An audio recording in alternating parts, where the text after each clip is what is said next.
around the same time as lithium was. And the reason that it was discovered was because it was shortly after, because they had discovered a bunch of antipsychotics.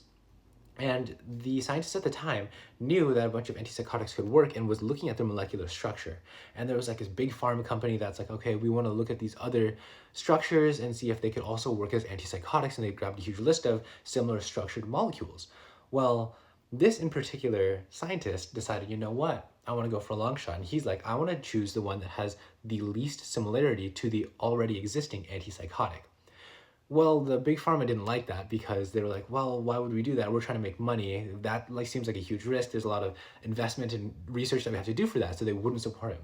Well, he went around from company to company and he'd go to all these big psychiatric conferences or whatever they were called back then. And he would take it and be like, hey, I'm going to propose this. Can this work? And a lot of them would be like, no, we're not going to take it. No, we're not going to take it. Well, one day at this conference, this guy comes up and he goes, hey, my wife has been really depressed lately. Do you think this will work?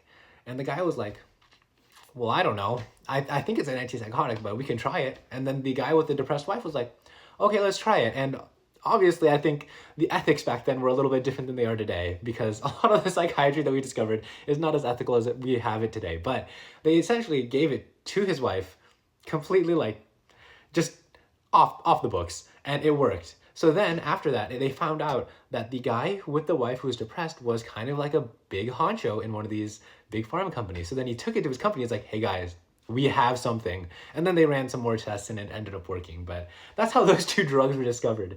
And that was what we talked about today. We also talked about like valproic acid, lithium, carbamazepine, oxcarbazepine, some of the other antipsychotics, but I won't bore you with the details of how each of those works and the side effects to watch out for.